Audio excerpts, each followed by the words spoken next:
Olá, sou o professor Rogério Rodrigues e hoje vou falar com vocês sobre a correção dos exercícios da nossa aula 7, relativa a noções de conjuntos, relações e funções polinomiais. Se você ainda não é inscrito, gostaria de convidá-los a se inscrever no meu canal, ativar as notificações para ficar sempre sabendo das novidades que forem colocadas aqui. Também podem me seguir no Instagram, @rogeriorodrigues.matemática. Então eu costumo colocar algumas coisinhas lá também.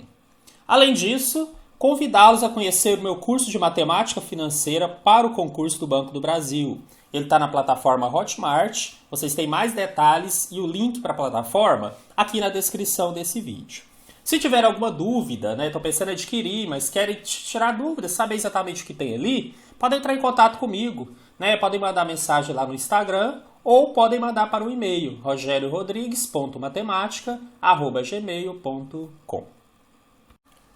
Vamos à correção da nossa primeira questão. Essa caiu no concurso Petrobras 2011.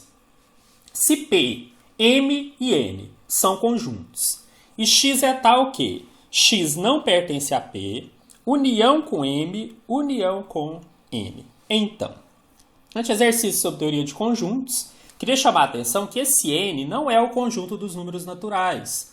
Já tinha comentado que quando o concurso quer que seja algum conjunto especial, além normalmente ele escrever, ele coloca um pouquinho diferente, ele coloca com 2 tracinhos, tá? Então esse N é um N qualquer. Então só para deixar isso claro. Bom, o que o exercício está propondo? Que o X não pode pertencer à união entre conjuntos. Vamos conversar um pouquinho e lembrar o que é a operação da união. Para fazer parte da união, eu vou falar para 2, para ficar mais fácil, e vale para 3 ou mais. Basta que ele faça parte de um deles. Ou seja, na união ele pertence ao primeiro ou ao segundo. Nesse caso, ao primeiro ou ao segundo ou ao terceiro. O que significa esse ou? Que não precisa estar em todos, basta que esteja em um. Só que ele quer, na verdade, que não pertença. Então é só pensar o contrário. Se para pertencer basta que ele esteja em um, a única forma de garantir que ele não pertence é se ele não estiver em qualquer um deles. Ou seja, ele não pode pertencer ao P, não pode pertencer ao M, não pode pertencer ao N. Isso tem que ocorrer ao mesmo tempo. Aí a gente usa aquela ideia do E. Então eu posso dizer que para garantir que ele não pertence à união de 3 conjuntos, que ele não pertence ao primeiro, e não pertence ao segundo, e não pertence ao terceiro. Essa seria a condição. Então, nesse caso, ele não poderia pertencer ao P, e não poderia pertencer ao M, e não poderia pertencer ao N. E já digo a vocês, tem uma opção exatamente igual a essa, que é a nossa letra A. Então, já resolvemos. Tá? O gabarito aqui já é a letra A. X não pertence a P, e X não pertence a M, e X não pertence a N. Mas vou aproveitar e vou comentar por que as outras estão erradas, que isso ajuda a relembrar um pouquinho e reforçar os conceitos já estudados. A letra B fala que ele não deve pertencer a P, ou não pertencer a M, ou não pertencer a N. O erro está no ou, porque o ou te permite que basta que uma dessas coisas aconteça para ser verdade. E acabei de dizer que aqui não basta que uma aconteça. Tem que ser todas elas, tá bom? Então a letra B está errada por isso. Letra C. X não pertence a P, beleza? Ou não pertence à união entre M e N. O ou de novo atrapalhou. Não basta que seja uma ou outra, tem que ser as duas coisas ao mesmo tempo. Então está errada a letra C. Letra D. X não pertence a P interseção com M. Gente, não adianta ele não pertencer à interseção. Ele pode não estar na interseção, mas estar naquela parte que é só do P, só do M, e aqui não poderia. Porque se ele tivesse qualquer uma dessas, ele estaria na união entre eles. Então está errada a letra D.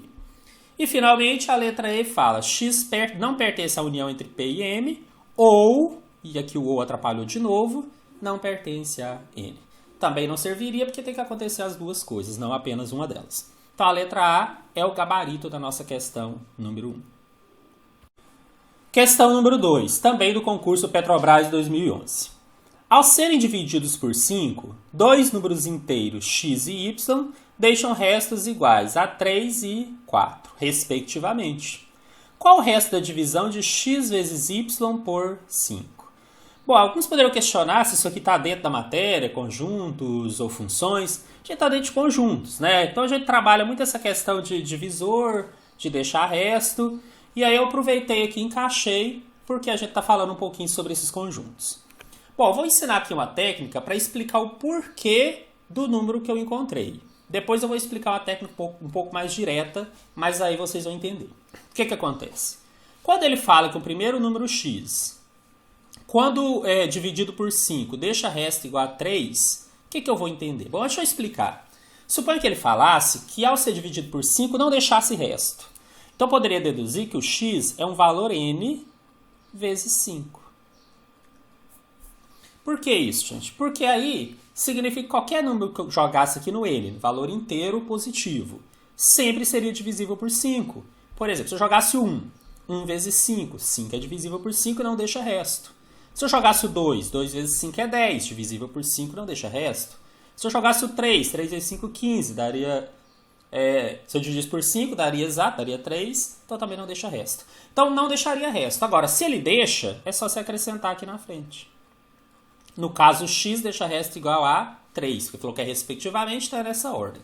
Olha só, agora se eu jogasse o 1, ficaria 1 vezes 5, que é 5 mais 3, 8. Se eu dividir 8 por 5, vai sobrar o resto 3.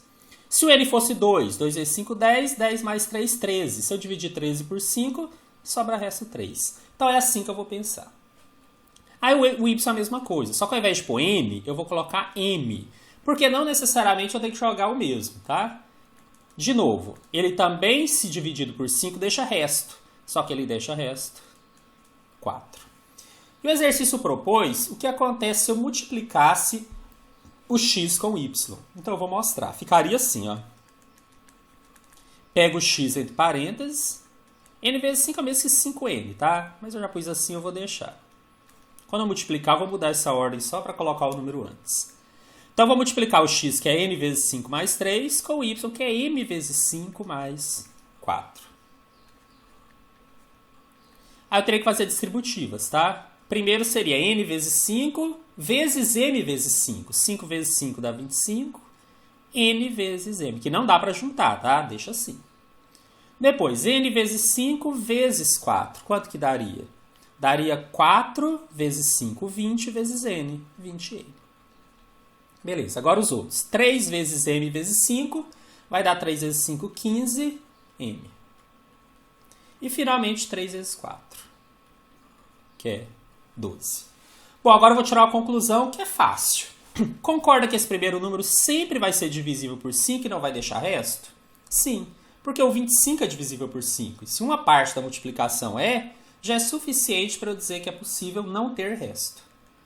Se eu multiplicar se eu dividir 20n, nem sei quanto é o n, mas se eu dividir 20n por 5 vai deixar resto? Não, porque o 20 é divisível por 5, então sempre daria exato. A mesma coisa, 15 vezes m, se eu dividisse por 5, também ia dar exato, porque o 15 é divisível por 5. Ou seja, o único valor que me importa aqui realmente para responder a questão é esse valor que sobrou, que é o 12. Agora, se eu quiser até fazer a continha, quanto que dá 12 dividido por 5? Aqui vai 2, 2 vezes 5 dá 10. E sobra resto 2. A pergunta era essa. Qual o resto dessa divisão? Então, o resto é 2. Bom, mas eu falei que ia explicar isso daqui para vocês entenderem a lógica, mas tem um jeito mais prático. Bom, o primeiro vocês já até enxergaram, né? Na verdade, são mais 2 jeitos práticos. Bastaria eu multiplicar os restos e depois dividir por 5. Porque o resto aqui, o restante das coisas, já provei que já seria de qualquer maneira. Então daria, ó. Eu já saberia que era 12 e é só dividir. A outra forma é, quando ele fala que qualquer número faria isso, eu poderia supor algum. Por exemplo, fala um número aí que se eu dividisse por 5 daria resto 3. Poderia ser 8. Porque daria 1 e aí sobraria 3. E um que sobra 4 poderia ser o 9. E na multiplicação? Então, eu multiplicaria 8 vezes 9, que dá 72. E depois dividiria o 72 por 5. Aí que daria 1. Sobra 2, desce o 2. 4 vezes 5, 20. E o resto está aqui. o 2, eu chegaria também no gabarito da questão. Você escolhe, né? Eu estou ensinando métodos diferentes, porque, de repente, dependendo do nível da questão, às vezes é necessário fazer esse desmembramento aqui. Mas também não é tão difícil. Mas eu queria que vocês entendessem a lógica. A lógica é, se o número é dividido por outro, deixa resto, então ele é um n vezes esse número mais o resto. Mais uma questão, essa caiu no concurso do Banco do Brasil 2013. Em uma caixa há cartões. Em cada um dos cartões está escrito um múltiplo de 4, compreendido entre 22 e 82. Não há dois cartões com o mesmo número escrito e a quantidade de cartões é a maior possível. Se forem retirados dessa caixa todos os cartões dos quais está escrito o múltiplo de 6 menor que 60, quantos cartões restarão na caixa? Gente, eu optei por fazer isso daqui escrevendo mesmo. Não são tantos e não é demorado. Múltiplos de 4. Bom, eu teria que começar. 4 vezes 1 é 4, 4 vezes 2 é 8 e assim por diante. Então, a hora que você fizesse isso, você enxergar que o primeiro múltiplo de 4 entre 22 e 82 seria o 24. Porque 24 dá para dividir por 4, então é um dos múltiplos, né? Quando você multiplica o 4 por 6. Agora é só ir de 4 em 4. Nem vou ficar muito preocupado. 24 mais 4, 28, 32, 36, 40, 44, 48... 52, 56, 60. Até onde eu vou? Até antes de 82, tá? Aí vem agora 64, 68, 72, 76 e 80. Parei porque o próximo seria 84, mas tem que estar entre 22 e 82. Se não houvesse restrições, era só contar agora quantos eu teria. Agora vem a segunda parte. Nós vamos retirar todos os cartões onde tem múltiplos de 6. Gente, para ser múltiplo de 6, ele tem que ser divisível por 2 e por 3 ao mesmo tempo. Como é que eu sei que o número é divisível por 2? Basta que ele seja par. Todos são. Então isso já está garantido. Agora tem que ser por 3. Para ser divisível por 3, basta que a soma dos algarismos seja divisível por 3. Ou seja, um múltiplo de 3. Por exemplo, o primeiro é 24. Se eu somar 2 mais 4 dá 6. 6 é divisível por 3? É. E ele também já é por 2, porque é par. Então ele é divisível por 6. Só que eu quero tirar os que são divisíveis por 6. Então eu tiraria o 24. Não só ele, tá? Estou explicando por que eu tirei. Só que eu já quero chamar a atenção para outra coisa para você não esquecer. Tem que ser menor que 60. Não é menor ou igual. Então, na verdade, eu só posso avaliar até chegar aos 56. Daqui para baixo, mesmo que ele seja múltiplo, eu não tiro. Porque ele falou que tem que ser menor que 60. Ok, será que o 28 é divisível por 3? Não, porque 8 mais 2 dá 10 e 10 não é divisível por 3. 32, 3 mais 2, 5. 5 não é divisível.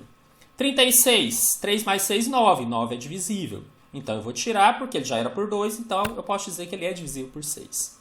44 mais 0 não é divisível. 44, 4 mais 4, 8 também não é divisível. 48, 8 mais 4, 12. 12 é divisível por 3. Então eu vou tirar também o 48. 52, 5 mais 2, 7 não é divisível. 56, 5 mais 6 dá 11 não é divisível. Agora é só contar os que sobraram, que seria exatamente a resposta da questão. Sobraram 1, 2, 3, 4, 5, 6, ao todo, tá? 7, 8, 9, 10, 11, 12.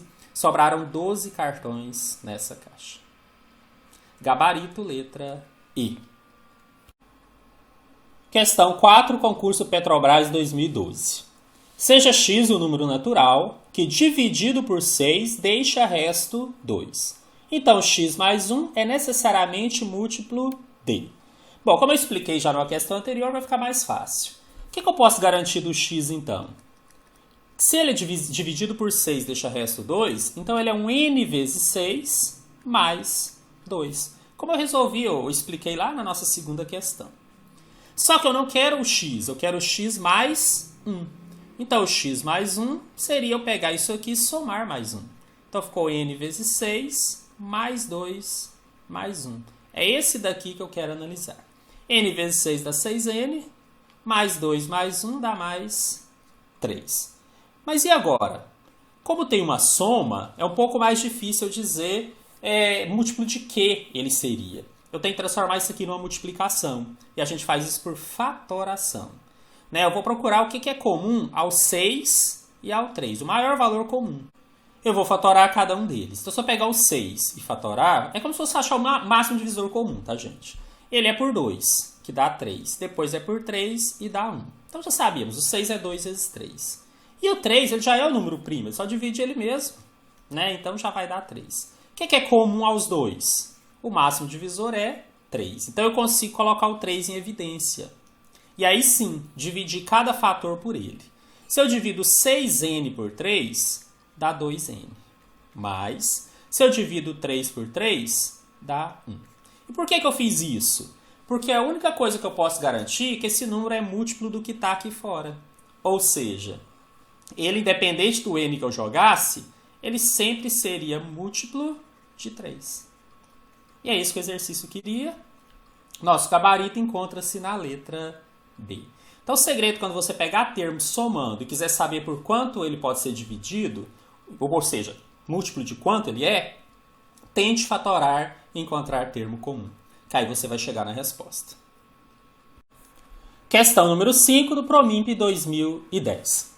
Uma pesquisa foi feita em uma sala de aula para saber qual a utilização do jornal impresso e da TV na obtenção de notícias.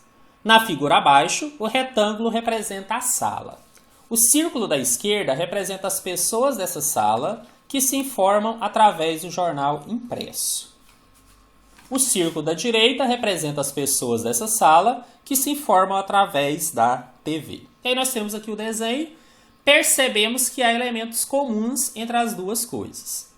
Nesse contexto, analise as afirmativas abaixo sobre as regiões assinaladas. O que diz a primeira afirmativa para a gente julgar e saber se está correta ou não? Que a região P corresponde às pessoas dessa sala que, para se informar, utilizam o jornal impresso, mas não utilizam a TV. Gente, o P é só esse pedaço para trás aqui, tá? Daqui para trás. É isso daqui, ó. E aí, em termos matemáticos, poderia dizer que esse pedacinho aqui é o P, é o total menos o Q. Esse total ele não deu nome, né? Seria todo esse círculo, né? Que é a questão da diferença. Estar no P e não estar no Q. Gente, tá correto. São as pessoas que utilizam o jornal impresso, mas que com certeza não usam a TV. Porque se também usasse a TV, estaria aqui no meio. Estaria na interseção. Então está certa a questão número 1. Segunda, a região Q, está aqui no meio, corresponde às pessoas dessa sala que, para se informar, utilizam o jornal impresso e a TV. O E já te contou que é interseção. E o Q está exatamente na interseção. Está correto isso daqui também. Número 3. A região R corresponde às pessoas dessa sala que, para se informar, utilizam a TV ou o jornal impresso. Aqui está o erro. Né? Se serviria tanto a TV quanto o jornal, seria a união de tudo. Eu ia colorir todos os círculos aqui dentro. E não ia ficar só o R. O R é o contrário. Só as pessoas que utilizam a TV e não utilizam o jornal impresso. Seria o total desse círculo, que ele não deu nome, menos o Q. Então está errado, porque ele tratou como se fosse uma união. E na verdade é uma diferença. Então está errado a número 3. Agora eu posso escolher aqui, né? Vou marcar aquela que corresponde às corretas 1 e 2. Isso está na letra D. Então aqui nós só tínhamos que interpretar, né? Entender certinho o que é essa ideia do E, do OU, e entender um pouquinho do desenho que foi mostrado dentro da teoria de conjuntos. Questão 6 caiu no concurso Liquigás 2014. Considere x o número inteiro, tal que 0 menor que x menor que 2. O valor de x mais 3 é... Gente, esse exercício é muito fácil, mas eu achei ele interessante porque ele te faz lembrar o que é um número inteiro. Né? Números inteiros poderiam, em teoria, ser positivos, negativos, mas não pode ter ali algum valor depois da vírgula. E aí, quando ele fala que está entre 0 menor que x menor que 2, se 0 é menor que x, então o x é maior que 0 não é maior ou igual, então o 0 não entra. E quando eu leio daqui para lá, x já é menor que 2. Então, se eu colocasse uma retinha aqui, com alguns números inteiros, ó, menos 2, menos 1, 0, 1, 2, 3 reticências, o que serviria aqui? Maior que 0 e ao mesmo tempo menor que 2. O que sobrou? Inteiro, apenas o 1. E se ele falasse são números reais? Gente, aí tem infinitos valores. Aí eu teria que colocar em forma de intervalo, já estudamos isso. Mas na verdade, então, já estou garantindo. O x é igual a 1. Agora ficou fácil. Ele quer saber o x mais 3, então é 1 mais 3. A resposta é 4. Realmente era uma questão muito, muito simples, mas que ajudou ainda a reforçar algumas coisas que eu tinha explicado nas aulas anteriores. Questão número 7, Liquigás 2013. A função f, definida no intervalo fechado de menos 2 e 4 para r, definida por f de x é igual a menos x² mais 2x mais 3, possui seu gráfico apresentado a seguir. O valor máximo assumido pela função f é... Gente, olha só, ele tem um detalhe que pode fazer a diferença. Ele fala que a função está definida só entre menos 2 e 4 para r. Então aqui ele está dando o domínio. Eu já comentei com vocês que o exercício pode dar o domínio ou não. Se ele der, a gente tem que obedecer. E aí onde eu tenho que preocupar com isso? É que quando eu fizer aqui a resolução, se eu encontrar algum valor que está fora dessa faixa, então ele não serviria como resposta. Muito cuidado com isso. Depois da resolução, para chegar na resposta, eu vou voltar e falar mais alguma coisa sobre esse assunto. Bom, o que ele está perguntando? Qual o valor máximo assumido pela função? E ele te deu a regra da função. Então não é tão difícil assim. E aí falamos um pouquinho lá na teoria, o que seria o valor máximo de uma função? A princípio, quando o domínio for em todos os reais, o valor máximo ocorre no vértice. Quando a concavidade for para baixo. Porque quando for para cima, aí ele não é valor de máximo, ele é valor de mínimo.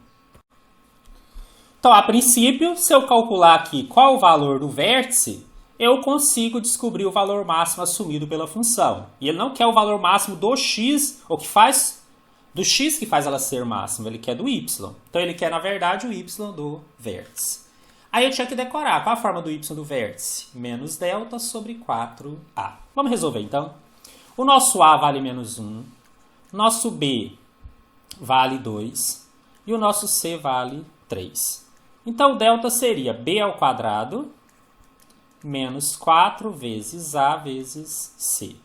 O nosso delta, então, seria 2 ao quadrado menos 4 vezes menos 1 vezes 3. 2 ao quadrado dá 4. Aí eu dei uma dica para você não errar essa outra parte. Multiplicar primeiro os números, depois os sinais. 4 vezes 1 dá 4, vezes 3 dá 12. Menos vezes menos dá mais, vezes mais dá mais. Então, deu 4 mais 12, deu 16. Gente, eu não preciso continuar a achar x. Eu não preciso saber onde são os cruzamentos ali com o eixo. Eu só precisava do delta. Então, agora eu venho aqui no y do vértice, menos o delta, que é 16, sobre 4 vezes o a, que é menos 1. Ficou menos 16 dividido por menos 4. 16 dividido por 4 dá 4. E menos dividido por menos dá mais. Então, na verdade, encontramos aqui o nosso valor, que seria 4.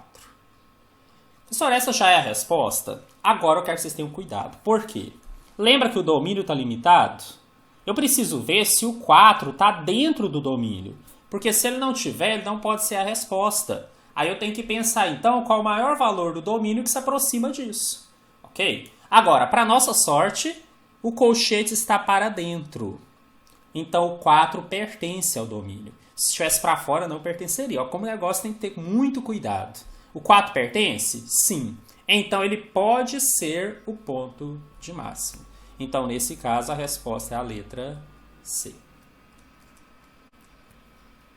Questão número 8, concurso Petrobras 2012. Tem ali um desenho com duas parábolas voltadas para baixo e alguns pontos ali importantes que a gente vai perceber aqui na leitura da questão. Sejam f de x igual a menos 2x² mais 4x mais 16. É essa de cima aqui. E g de x, ax² mais bx mais c. Esse aqui ela não forneceu os valores, os coeficientes. Então nem daria para usar por enquanto. Fala que são funções quadráticas de domínio real, então qualquer valor real é permitido, cujos gráficos estão representados acima. A função f de x, que é essa maior aqui, ou mais alta, intercepta o eixo das abscissas, que é o eixo x, nos pontos xp, que é aqui, e xm, que é aqui. Isso aí o desenho já mostrava, mas ele quis colocar isso no texto. Tá? Que seria quando um o valor do x, o outro é zero, porque aí exatamente está no intercepto do eixo. Além de tudo, o g de x intercepta no ponto 1 e no ponto Q. Se g de x assume o valor máximo quando o x é xm, que é exatamente um daqueles interceptos da primeira função, então podemos concluir que esse xq vale quanto? Bom, gente, eu vou já explicar a estratégia que eu vou utilizar, depois a gente faz. Esse xm eu consigo encontrar. Por quê? Porque eu conheço a regra da função f de x e sei que ele é um dos cruzamentos. Então, se eu jogar ali na forma de... transformar na equação igual a zero, jogar, por exemplo, na forma de Bhaskara, eu chego nesse xm. Só que ele não quer o xm, ele quer o xq. Aí eu vou usar a lógica da simetria. Porque se eu sei que aqui vale 1 e eu vou descobrir o m, a mesma distância que eu tenho até o m, eu vou ter do m para o q. Aí eu encontro a resposta. Então já contei todo o segredo da questão, agora é arregaçar as mangas e resolver. Vamos lá, então eu vou pegar a nossa f de x e vou encontrar ali os interceptos, as raízes dessa função. A função é menos 2x² mais 4x mais 16. Então o nosso a é menos 2, o b é 4 e o c é 16. Gente, quero aproveitar e falar uma coisa que eu percebo que muita gente tem dúvida. E aqui eu tento adivinhar as dúvidas de vocês. Eu brinquei nas primeiras aulas, né? Eu tenho uma bola de cristal.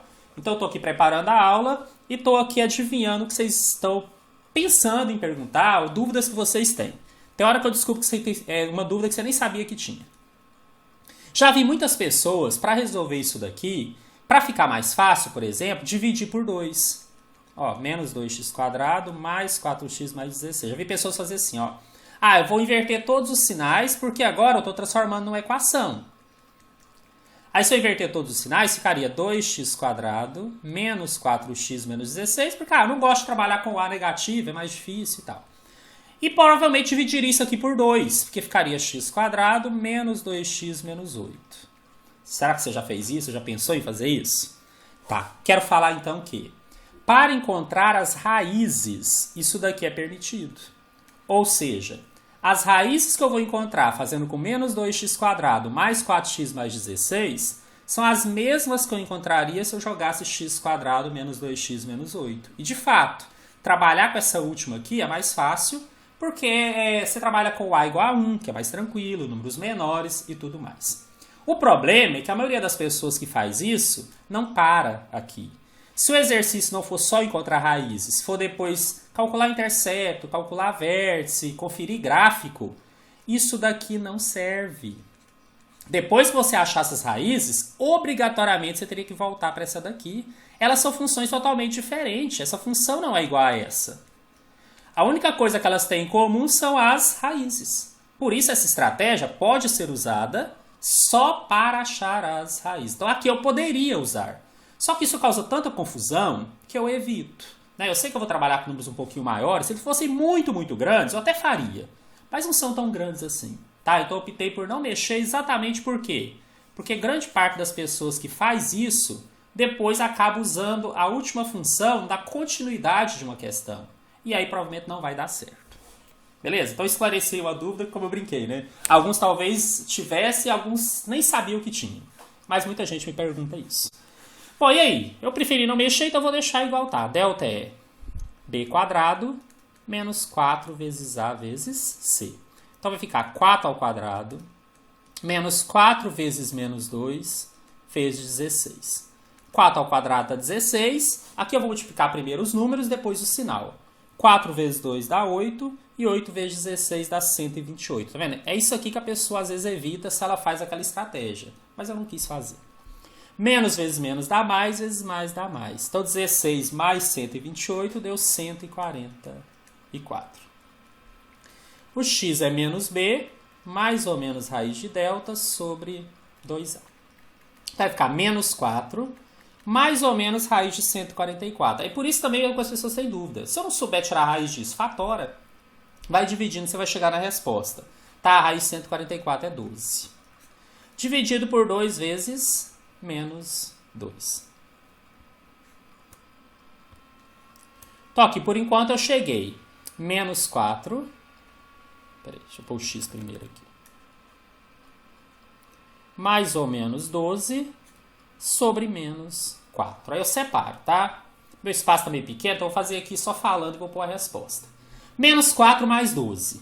Subtrai e conserva o sinal do maior. Então 12 menos 4 dá 8, o maior é positivo. Que eu vou dividir por menos 4. 8 por 4 dá 2, mais dividido por menos dá menos. Então está do lado negativo.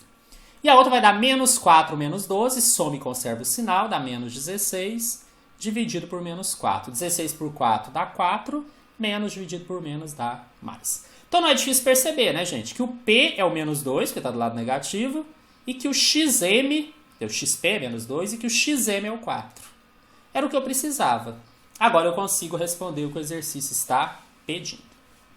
Olha só. Se aqui, agora eu vou falar da função g de x, ela intercepta no 1, e depois o ponto de máxima aqui do vértice é no 4, então o espaço que eu tenho aqui entre 1 e 4 é de 3 unidades, que é 4 menos 1.